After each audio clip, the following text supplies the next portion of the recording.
Time to talk about your health. Living a Primal Lifestyle. With your hosts, Nico and Ellen Haan.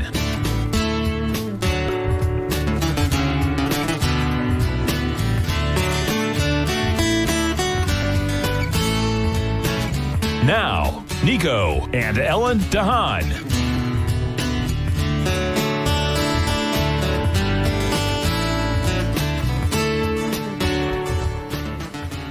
Good morning, I'm Nico Haan, and welcome to Living a Primal Lifestyle, where we explore a return to a more balanced and natural wild world. To recover our natural health and regain our rights and freedoms. Good morning, I'm Ellen Haan. It's a beautiful day in downtown St. Petersburg, 72 degrees, 20% chance of rain, and it drizzled a little bit while we got in here. It did. Mm-hmm. Yep, it's still gorgeous. And I'd like to remind you a couple things, folks, starting off with, where is my cursor? Primal Edge. This is over 310 organic cell-ready liquid ingredients, all to make you healthy. And this is in one shot. And Ellen and I take it every morning. It's got fulvic and humic acid, which is nature's preferred delivery system. Lets the good stuff in. And lets the bad stuff go out. That's for sure. And we have Health Signals newsletter. This is one dated March 2021. And it talks about all the things we discussed in the previous two shows. So do your own research, and you can find it right here on TFNN. It's only $10 a month. Get 2 issues on the 1st and the 15th. Phone number? The phone number is 877-927-6648. Hey, we switched seats. Yeah, we did. I was tired of reaching over, and it kind of matches our picture. A little easier for technology, yeah. Yeah. Mm-hmm. So today I want to talk about diets. And really, the history of diets is kind of a fascinating thing. So I thought we'd go over. This is kind of an interesting infographic type of thing.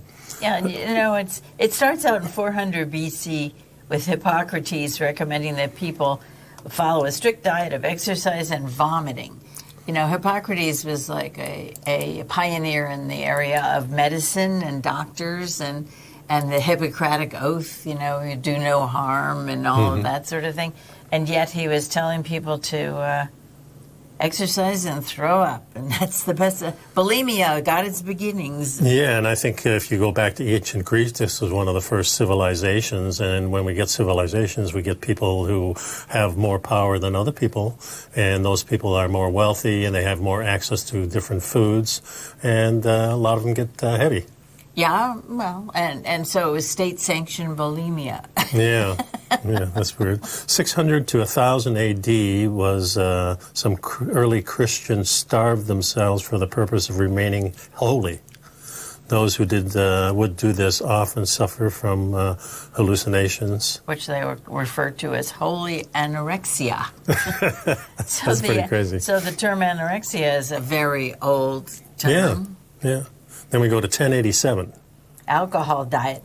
This one, some of these really made me laugh. William the Conqueror became so overweight in his later life that he went on a diet that consisted of laying in bed and drinking alcohol and eating nothing. He told his staff that from now on he would eat no more and simply lay in bed drinking alcohol until the weight vanished. Something vanished. Something vanished, yeah. And 1558 is the immortality diet. And this is an Italian nobleman who lived to be 102 and put his long life down to the immortality diet. Restrictive 12 ounces, 340 grams of food. Yeah, food and 14 ounces of wine.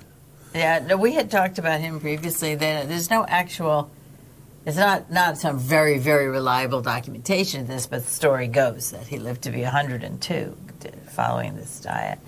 And then there's something called breatharianism. Welcome to my world. Say, right? Believe that a person can give up food and water altogether. And Paige, I remember mentioning this on a couple of shows. You replace physical food with air and light. And metaphysical nourishment. Yeah, good luck with that one. Yeah, I don't know how long that lasts. So in the 1800s, we began the raw food diet, and this was Uma Thurman. She wasn't around in the but she used this because she's from Hollywood. I guess it's a famous thing. The shifting to raw food is a lot of people have tried this before too, and the thing is that. When you look at it, you're really compromising your body because it has to do a lot of work. Well, and it's not as many, you don't have the nutrients because it isn't broken down by the cooking or by the souring or by the preparation. Right. So that it can be dangerous on a long term. Then we had the vegetarian diet. And, it's so interesting to me to see that was 1847. The Vegetarian Society was founded in 1847. And the raw food diet was in the 1800s as well. Well, this kind of shows that vegetarianism was not done by our ancient ancestors. Right. Since it was invented kind of in 1847. Well, I think the point is that up until the time of agriculture and cities, towns beginning to spring up, people leaving the fields and getting into more trades and crafts and so on, there was no need for diets because people were exercising, they were eating when they could get food, and they were hunting, gathering, whatever. And diets sort of based on everything that we're looking at today, it seems like diets kind of arose with the wealthy class. Yeah, that makes sense. Early 1900s, the tapeworm diet. Well, this one just... Yeah, swallowing a beef tapeworm. Tapeworm cysts in pill form. And then they apparently hatch in your stomach. Yeah, of course. Yeah, and then they do the eating, so you lose weight. In 1863, the low-carb diet was invented. Former obese English undertaker, William Banting, also called the Banting diet by some people.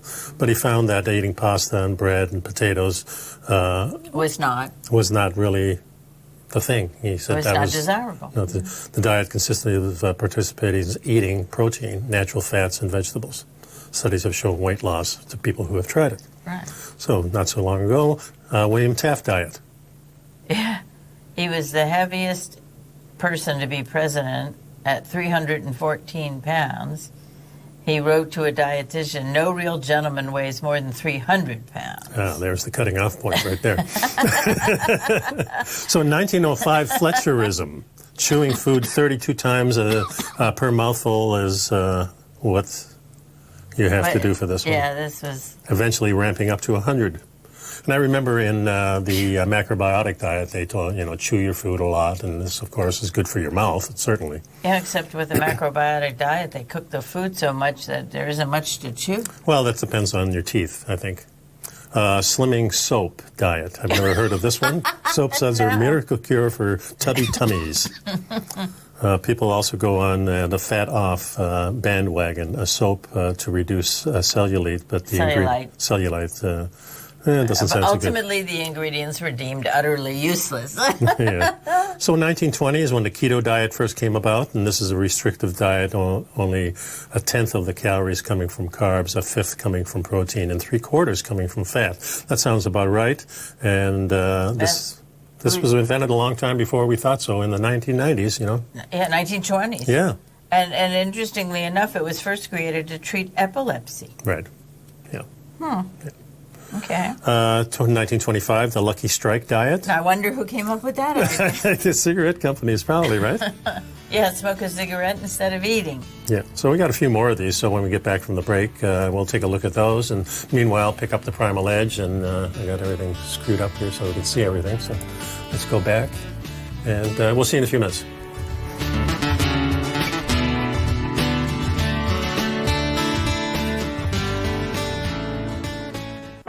Introducing Primal Edge. Today, it's even more important to take a supplement that complements your health. Primal Edge is specifically formulated to boost your immune system and help with weight loss, better sleep, stress reduction, and the need to detox. Our early ancestors found all their nutritional requirements in the wild environment. But today, our food sources don't contain the vitamins, minerals, and nutrients that we need to stay healthy and strong. That's why we need Primal Edge Daily Nutrition. It includes a special blend of ionic, soil-based vitamins, minerals, fatty and amino acids in an easy-to-use liquid form. Primal Edge is powered by highly concentrated humic and fulvic acids, nature's preferred delivery system. They've been called miracle molecules because, like sunlight, air, and water, without them, life cannot exist. That's right, Ellen. They ensure we receive all the nutrition we need to be healthy and thrive. We take it every morning. Primal Edge. Just $89 exclusively at TFNN.com. TFNN is excited about our new software charting program, The Art of Timing the Trade Charts. In collaboration with Tom O'Brien and using his best-selling book, The Art of Timing the Trade, Your Ultimate Trading Mastery System, David White has programmed an outstanding piece of software that will complement any trader's methodology. Using this first-of-its-kind program, The Art of Timing the Trade Charts allows you to scan thousands of stocks for Fibonacci formation setups, including Gartleys, ABCs, butterflies, and much more. The Art of Timing the Trade Charts is designed to help you when scouring the markets for stocks just beginning to form the trading patterns that many investors spend days, weeks, or even months searching to find. And right now, we're offering licenses available at only $79 a month. We are so confident that you're going to love this new charting software that will even give you a 30-day unconditional money-back guarantee. Don't miss out on this incredible new piece of software. Get your copy of The Art of Timing the Trade Charts today by visiting TFNN.com.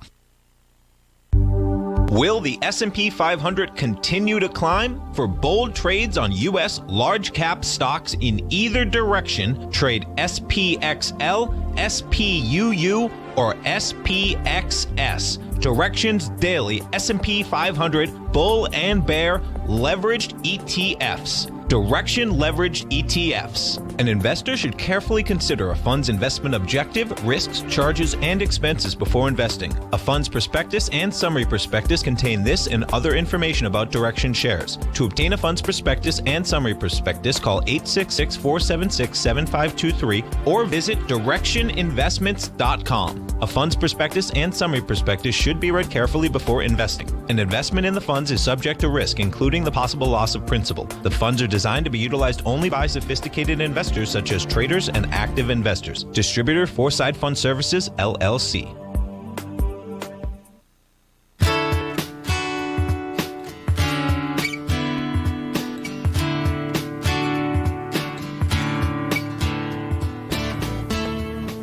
And to our surprise, we find that fashionable diets with official names have been around for a lot longer than we thought. Yeah, that's for sure.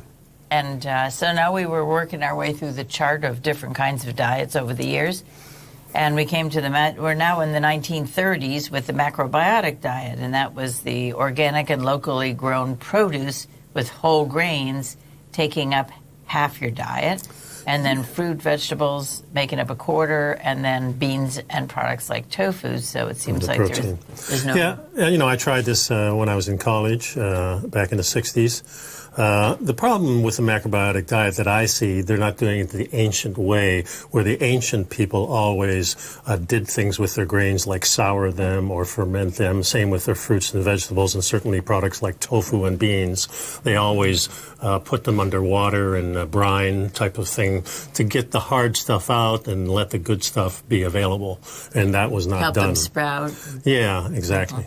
So then we go into the 1940s with the Mediterranean diet. People think that's all new diets. Right, Yeah.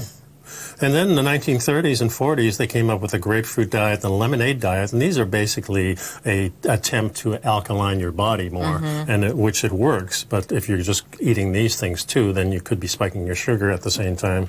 Who knows? And then in 1944, the year I was born, veganism appeared.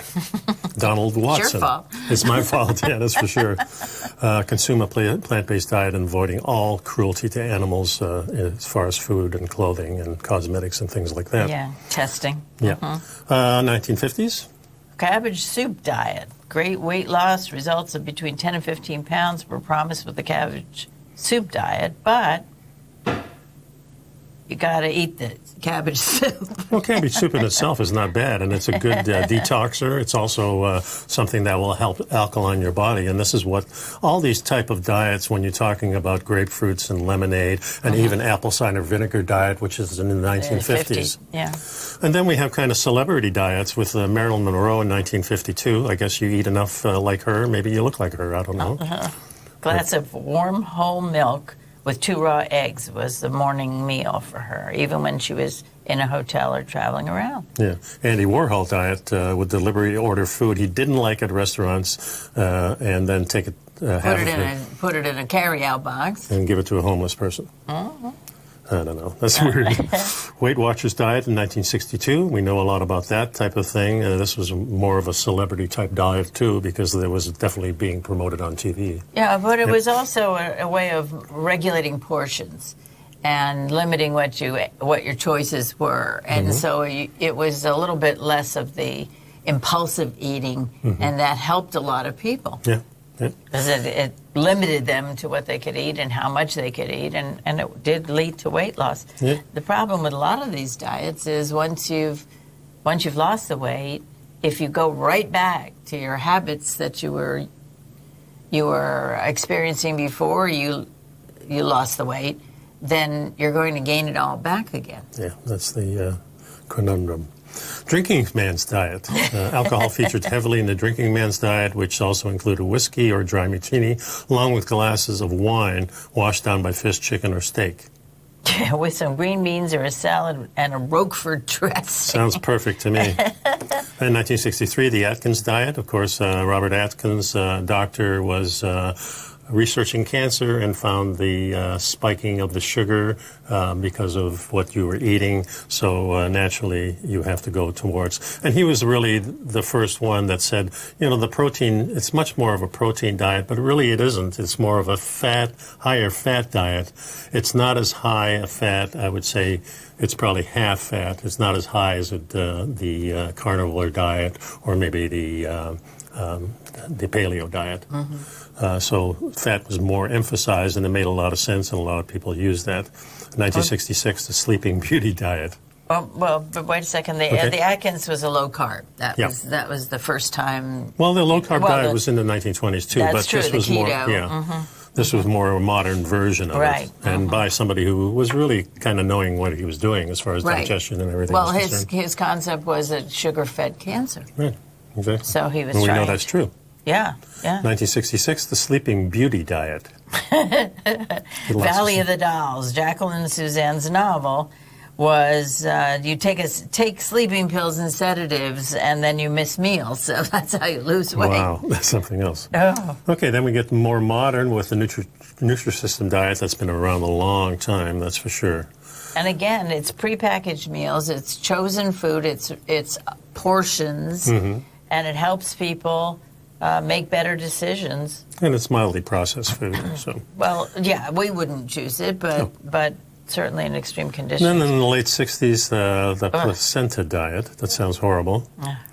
Then we go to 75. The paleo diet started. It really didn't become mainstream until the 90s, I think. But here in 75, people were looking at it, and Dr. Cordain and those guys were researching it at that time. Then we have the famous that was grass-fed cookie. meat, fruit and vegetables, whole foods like nuts and seeds. It's also basically seasonal and emphasis on getting the good fat. Now here's a good one in 75, the cookie diet. An ability to just have biscuits and things. These and particular, it was a particular blend of amino acids and cookie, basically processed food. Yeah, exactly. And that's when we get into 1977. Also, we're looking slim, fast, highly processed, liquid. So your mouth's not doing a lot of things. Yeah, no chewing. Yeah, and then 76, the Last Chance diet. I hadn't heard of that one before. Yeah, and because people died. And so that diet disappeared very quickly. Well, it was the products like horns and tendons, so that you're really not eating much fat, not much meat, just basically hard stuff. No protein, really. No protein, yeah. So we come down to the Scarsdale diet, the fruitarian diet. They even have things like Elizabeth Taylor diet. This just goes on and on. I mean, there's still a lot of them in here. You got juice fasting and the pescatarian, which is eating fish and seafood. The zone diet. Right, I remember that. We were on that for a while. Yeah, we were on that, and it worked quite nicely. Yep. Yes, it did. Not that we weren't looking to lose weight per se, but rather to balance our bodies. Yeah. South Beach diet is one you would have heard of. And the blood type diet, I looked at that extensively, I remember, when in the 1990s when that came out.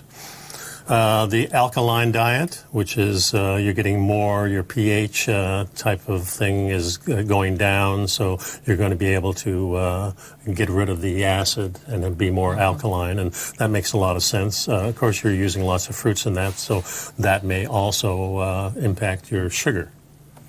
Right. And we have South Beach diet. Mm-hmm. That's what I said. The cardiologist, Dr. Agatsson, researched and took parts from the Atkins diet. And he said that Atkins followers were losing belly fat, and those on low-fat diets were struggling to lose weight. So he invented a low glycemic index carbs plan packed with lean proteins and unsaturated fats. I think at this point we kind of pick and choose and see what else we have, and we take parts of whatever works. Yeah, it's just getting people to eat a little bit differently, and that's not a bad thing as long as it's healthy. So when we get back to break, we'll switch this over to looking at how we started eating this way. So we'll be right back.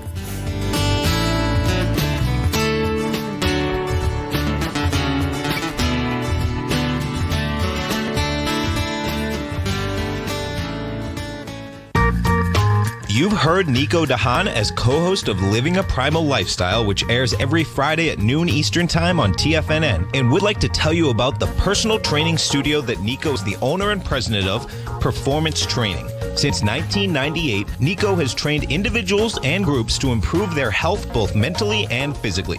As a certified personal trainer, Nico's main focus is on demonstrating exercises correctly to avoid injury and teaching his clients how to manage their past injuries while getting the most out of their personal training sessions. The Performance Training Studio is filled with unique training equipment that enhances balanced results at a faster rate while minimizing damage and discomfort. For more information, you can give Nico a call at 727-418-8740 or email him at nico@tfnn.com. Let him know you heard him on TFNN and save up to $100 on a special package just for TFNN listeners. Act today.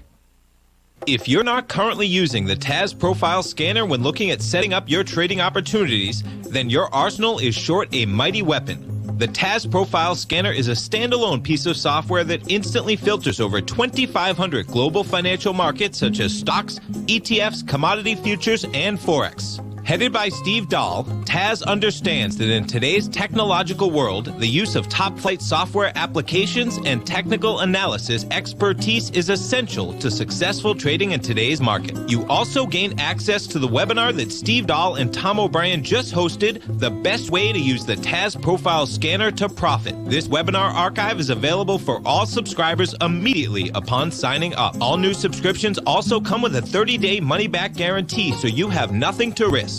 Start your subscription by visiting the front page of TFNN.com today, and you'll find the TAS Profile Scanner under the Services tab. Sign up today. Are you in the market for buying or selling real estate in the Bay Area, including the surrounding St. Petersburg, Tampa, and Clearwater markets? Tiger Real Estate LLC is a firm that has extensive experience in the Tampa Bay area. Whether you're looking to sell your current property for maximum value, or you're in the market for a second home or investment property, Tiger Realty has the experience across all areas of real estate in the Tampa Bay area to help buyers and sellers make the most informed decisions across all price levels. From the price you should be paying per square foot in certain up-and-coming areas to the type of cash flow investment properties are capable of creating, Tiger Real Estate can help you make the best decision when it comes to all areas of the market. Before you make one of the biggest decisions of your financial future, call Tiger Real Estate LLC today at 727-329-8322 or email us at tiger@tfnn.com. That's 727-329-8322. Call us today. This segment is brought to you by Think or Swim. For more information, just click the Think or Swim banner on the front page of TFNN.com.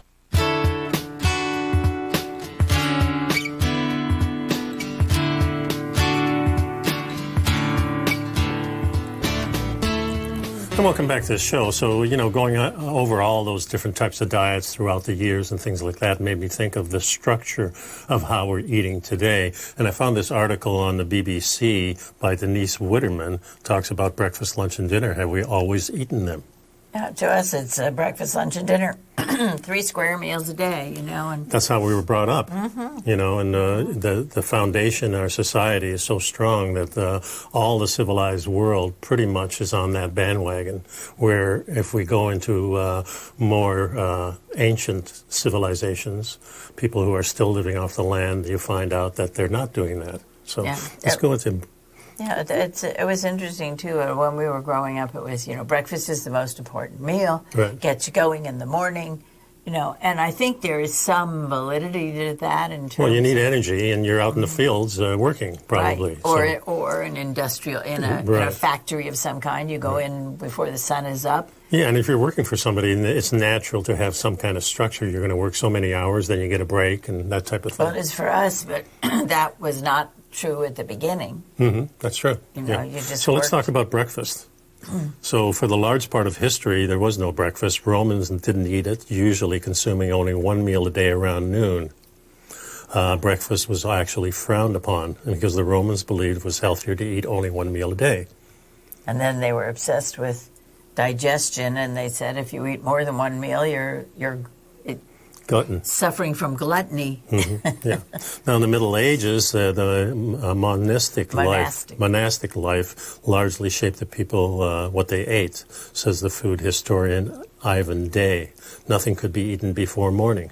Before the morning mass. Oh, before the morning mass, right. Yeah, and meat could only be eaten for half the days of the year, because there were a bunch of days in the year that were meatless. Sounds like the king was talking here.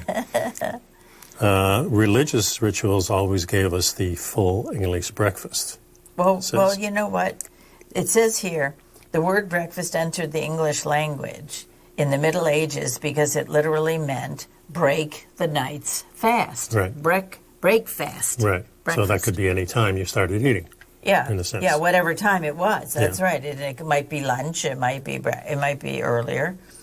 And then Then there were a bunch of religious holidays that required people to use up, for example, right before Easter every year, you had to use up all your meat before Lent started. And much of that meat was pork and bacon from the pigs that they kept. So meat was eaten with eggs, which also had to be used up, and there you have the beginnings of a full English breakfast. The meat, the bacon, or the ham, and the eggs, and so on. So in about the 17th century, it's believed that all social classes started eating breakfast, according to a chef. After restoration of Charles II, coffee, tea, and dishes like scrambled eggs started to appear on the table of the wealthy.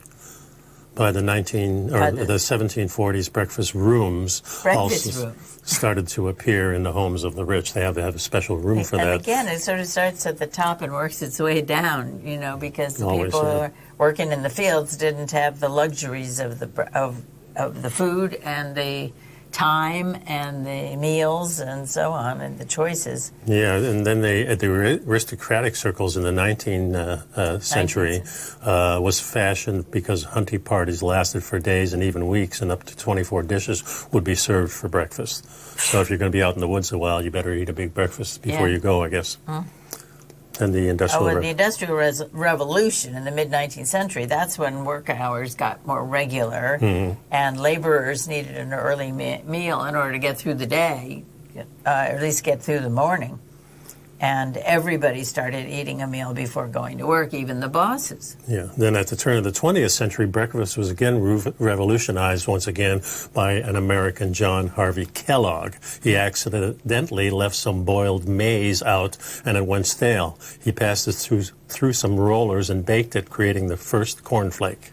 Yum. Stale maize. Yeah, I remember when we switched, and I tell the story often that, I could see my mother before was cooking breakfast, and now she puts the box in front of me with the milk and the bowl, and she goes off cleaning the house, so she gets done a lot earlier. And that's the way I saw it. Well, you probably didn't think too much about it when you were a kid. No, I didn't think about it that time. This is looking back, naturally. But a lot of these things were spurred on by it was much more convenient time. And then, of course, when the women went to work, that all changed, too. And then in the 20s and 30s, the government was promoting breakfast as the most important meal of the day. But then World War II made it difficult to get eggs and some of the things that we were eating for breakfast than in... Well, because it was the hard times, the Americans were eating sliced bread, and they had the toaster was invented. So you'd have sliced bread, instant coffee, and pre-sugared cereals. And that was in the post-war years, the early 1950s. So, things we grew up with as commonplace had just been introduced into the culture and made available. Yeah.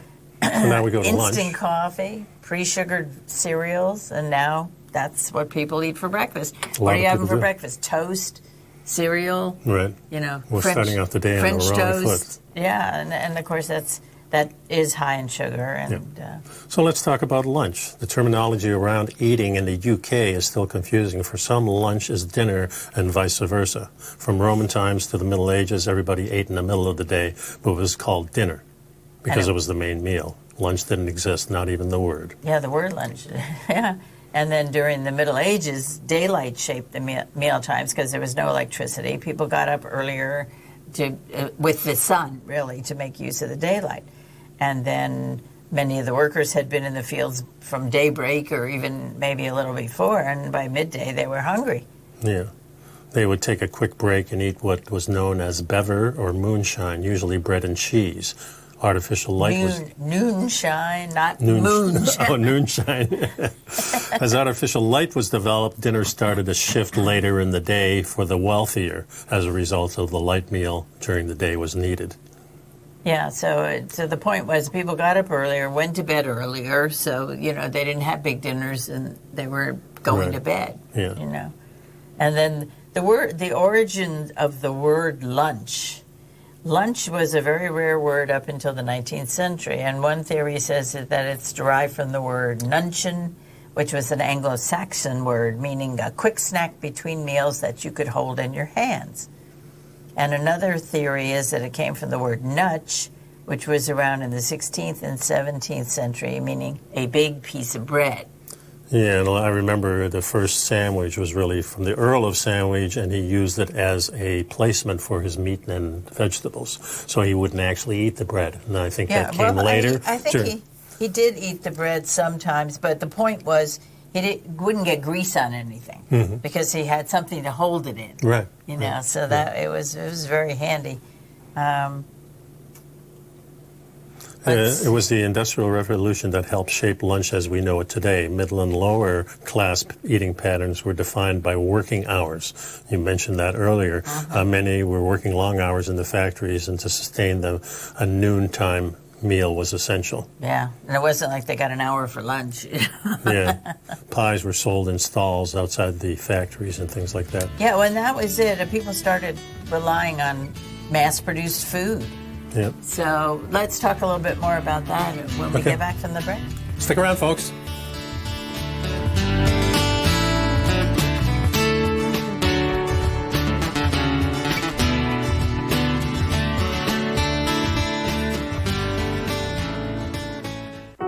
Introducing Primal Edge. Today, it's even more important to take a supplement that complements your health. Primal Edge is specifically formulated to boost your immune system and help with weight loss, better sleep, stress reduction, and the need to detox. Our early ancestors found all their nutritional requirements in the wild environment. But today, our food sources don't contain the vitamins, minerals, and nutrients that we need to stay healthy and strong. That's why we need Primal Edge Daily Nutrition. It includes a special blend of ionic, soil-based vitamins, minerals, fatty and amino acids in an easy-to-use liquid form. Primal Edge is powered by highly concentrated humic and fulvic acids, nature's preferred delivery system. They've been called miracle molecules because, like sunlight, air, and water, without them, life cannot exist. That's right, Ellen. They ensure we receive all the nutrition we need to be healthy and thrive. We take it every morning. Primal Edge. Just $89 exclusively at TFNN.com. Hi, folks. This is Tom O'Brien. The printing presses are working 24 hours a day, 7 days a week. The U.S. deficit has risen 200% in 1 year with no end in sight. The markets are looking for an additional stimulus bill to get us through this once-in-a-generation pandemic. There is no free lunch, folks. The more stimulus dollars put into the marketplace, the less your dollar is worth each and every day. This is the time to protect yourself with a portion of your portfolio in the metal market. The Gold Report comes out each Monday morning. I bisect and dissect the dollar, silver, gold, the XAU, and the HUI. The gold report is a long-term hedge against the dilution of your buying power.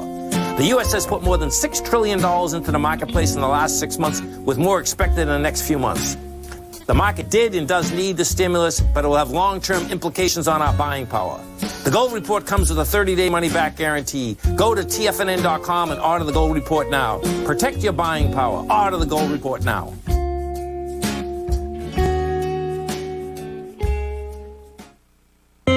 David White's newsletter, The Technology Insider, is focused like a laser on finding the next big things in technology. If you had invested only $10,000 in Microsoft in 1986, you'd have been a millionaire by 2000. Disruptive technology like Microsoft's is the key to these massive long-term profits, and the Tech Insider is the vehicle from TFNN to capitalize on these opportunities. This is the go-to newsletter that identifies, monitors, and profits on mostly little-known cutting-edge companies with great long-term prospects. David's experience is as an inventor of Emmy-winning animation products for TV and Hollywood that propelled a company public. Match that with 14 years as a full-time trader, and he's uniquely qualified to guide you through the light-speed world of ever-evolving high-tech. If you're ready to ride the next big technology bull market for less than $40 per month, log on to TFNN.com and get your 2-week free trial to the Technology Insider. Get in on the ground floor of the next big thing today. Don't forget, you can listen to TFNN live on your mobile device 24 hours per day. Go to TFNN.com, then hit Watch Tiger TV. That's TFNN.com, then hit Watch Tiger TV for the latest market information. So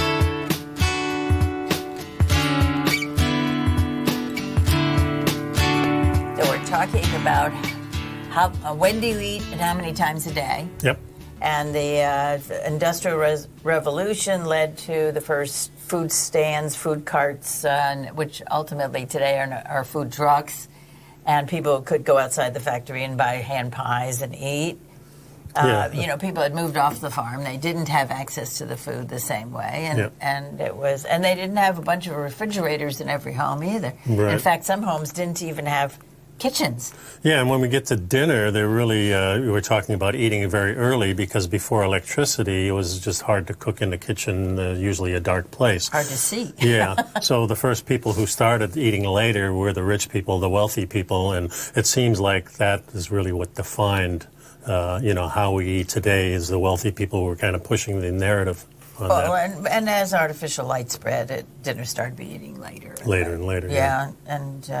And then the middle and lower classes were still defined by their working hours. And most people by the late 18th century were eating 3 meals a day in the towns and the cities, not necessarily in the outlying areas. Yeah, and then the cooking utensils and the cooking apparatus changed too. We have in 1986 when we had the microwave come about, so now you got quick meals. It's a lot easier. You can work harder and not spend so much time at it too. So. And today there's, dinner has become kind of a haphazard thing. When we were growing up, we all sat down to dinner together. That was what we did. You had to be home at dinner. And right. Today we've kind of gone past that and come back around to dinner is not such a, you don't have family dinners as much as. Yeah, I have the next article in this is eating as you age, and this is what we're all about. As you get older, it's really important to, be sharp, to have the your memory, your also skills. Resistance to illness is what I think of. So let's talk about some of the benefits of eating healthy as you age. Healthy eating is important at any age, but becomes more so as you reach midlife and beyond. And that's so true because you start thinking about it and people around you may be deteriorating a little bit more than you would like to deteriorate, and you start saying, "Whoa, what can I do?" And that's what I've always been about is trying to figure out what the heck is going to make me healthy and feel good because I always wanted to be active. I always wanted to look good. So too many people. Kind of vain in a way, I guess. You see these too many people in their 40s and 50s who are saying things like, "Oh, well, we're getting old, and now I got these aches and pains," and they kind of, it's a self-fulfilling prophecy in a sense, yeah, because they expect it, so they don't take any action. We're all already established in, this is what we eat, this is what our parents told us, this is what the advertisers are telling us, so we're kind of stuck in this unless you stick your head out and say, "Hey, wait a minute." You know, that's kind of the way I see it. Yeah. So live longer and stronger. Good nutrition boosts immunity, fighting illnesses, fighting illness, causing toxins, keeping your weight in check, and reducing the heart disease and stroke and all these different High things blood that we pressure, have. type 2 diabetes, bone loss, and cancer. Yeah. And so you really combine with some kind of moderate movement and exercise. The balanced diet contributes to it, keeping you independent. That's the thing I think people are more worried about. You know, they don't want to be stuck somewhere dependent on someone else to take care of them. Yeah, and also it's really about, you just start thinking about it because the lines seem to have moved. You know, when you're 30 years old, you go, oh my God, I'm 30, and then 40 ggets worse. Now you're 50, and you say, oh, what was my father like at 50? Mm-hmm. But things have changed a lot. My dad was healthy until he died of pancreatic cancer, but those last 2 years, you could really see the change in him. And when he realized that, he got everything in order, which was really cool. But just the fact of, it kind of slaps you in the face. Now you know when you're going to die. And my dad took that and said, okay, I know. I'm kind of lucky that way. I already know, so I can get my stuff together. Mm-hmm. So that was kind of a cool thing that he passed on to me. So healthy eating is more than just about food. It's about the pleasure of eating. Mm-hmm. It's about the quality of your quality, food. Yes, the social atmosphere. Let's go out to dinner type of thing. So all of that is involved in it. For me, it was always, what can I eat to make myself really perform well? So it was always based on that. And I think when you look at that, then you start really doing the investigation. And it can get confusing because you can go down all these different paths of veganism and carnivore diet and the paleo diet. And it can get confusing. Well, you really have to monitor your body and see what feels right. The other day we went out and we got some a little seafood, and I'm really not. I can't really tolerate tomatoes, mm-hmm. and there's a tomato-based seafood type soup mm-hmm. that tastes really good, and we've been sharing a bowl, and I realized that the next day my fingers are aching, and so I won't be eating any more of that soup. You'll have to get a cup instead of a bowl.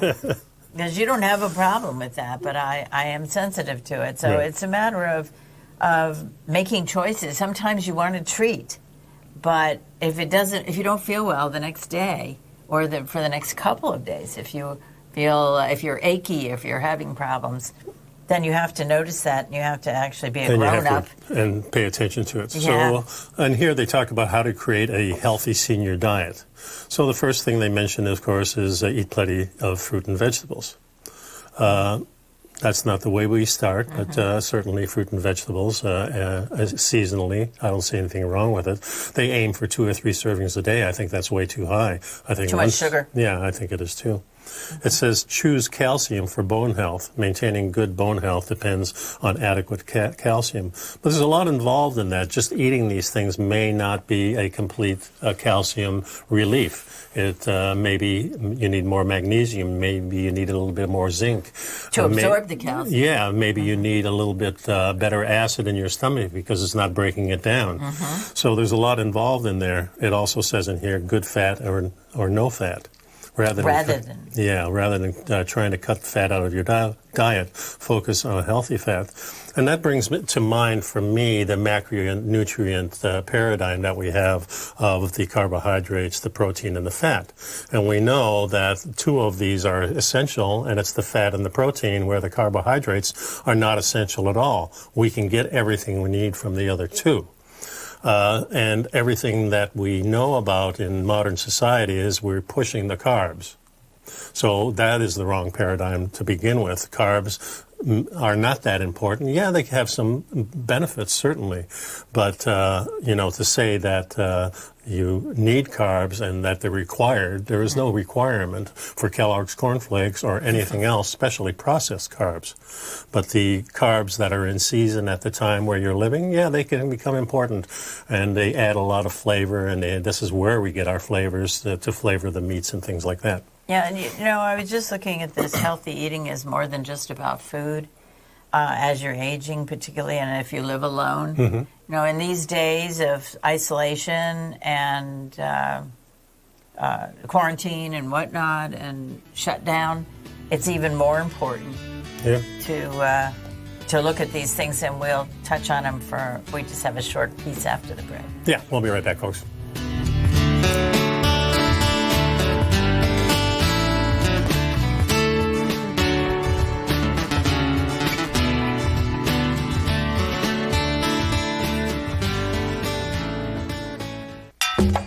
Back in the day, I joined Hotel California in 2006, and like many of you, was drawn in by, as well as... Whatever you think about, you bring about. Whatever you focus on grows. You see, I believe that everything in life happens for us, not to us. And Tom ignited the fire within me to want to learn how to master the markets. So how did I go from knowing nothing about technical analysis to becoming the #1 market timer for the S&P 500 in 2018 and the #2 market timer in 2019? Simply put, I hired coaches with a proven track record, which led me to a whole new set of tools that I created to interpret the message of buyers and sellers. I would love the opportunity to teach you this award-winning set of tools and to help you improve your market timing. You can test drive my newsletter service, Mastering Probabilities, for the next 30 days with no risk to you. Plus, you'll gain access to archive workshops that'll take you step by step through my system. Sign up today by going to the homepage of TFNN.com and selecting Mastering Probability in the newsletter tab. Hi folks, Tom O'Brien here. If you'd like to get my daily newsletter, Market Insights, then now is a great time to sign up for a 30-day free trial. Every morning by 9:30, I send out my morning letter to subscribers with market commentary on a variety of markets, currencies, and commodities to keep investors up to date on the day's trading action. Included in Market Insights are specific buy and sell recommendations for stocks, ETFs, and even options, with stops and price targets included for every trade in my newsletter. If you'd like to try my newsletter risk-free for 30 days, then head over to the front page of TFNN and you'll find Market Insights under Trading Newsletters. I use my years of trading experience to bisect and dissect the market every morning and give my subscribers the most important information they need to know for the day ahead. I even issue afternoon updates for my subscribers whenever warranted with important market action. I'm always scouring the market for the next great trading opportunity. Sign up for your 30-day free trial to my daily newsletter, Market Insights, today by visiting the front page of TFNN.com. Wow! Go get 'em, folks. Sharpening your skills as an investor is like getting better at playing a musical instrument. You have to practice, sure, but you also need excellent instruction from experts. At TFNN, you'll get advice and guidance from the authority in technical market analysis. And it's not just dry, tedious text either. TFNN airs live financial content streamed live on TFNN.com and TFNN's YouTube channel with Tiger TV, live every market day from 8:30 a.m. to 4 p.m. Eastern, for free. Each host is an experienced trader and gives their take on the market while taking calls and questions live from around the world. From the moment the market opens until the closing bell sounds, Tiger TV has 8 different shows with expert hosts to help you make the right moves with your money. Watch online at TFNN.com or on TFNN's YouTube channel and become the investor you were born to be. TFNN, educating investors.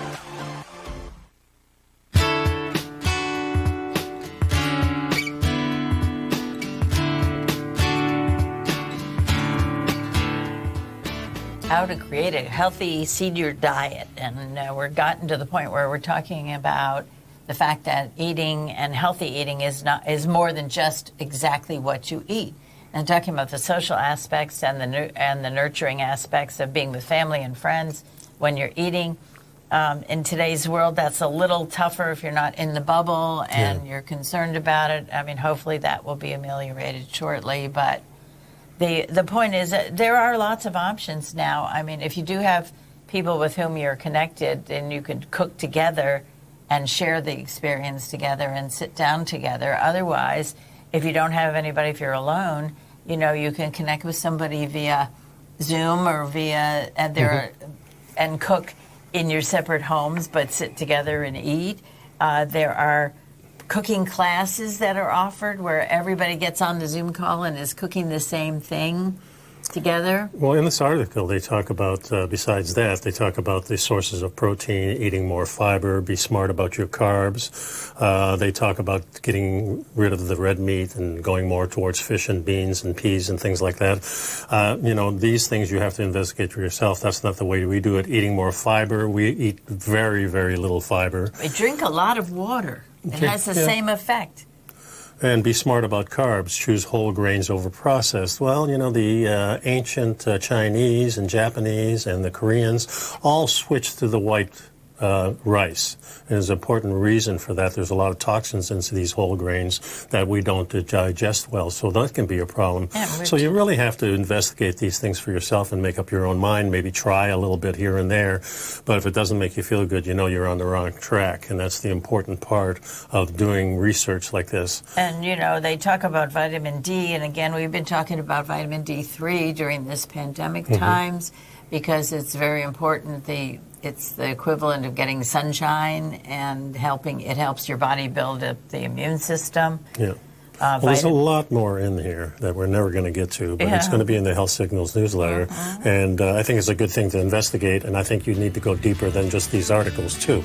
But read them and make up your own mind, and Ellen and I will be back next week. Thanks for sticking around. Be well.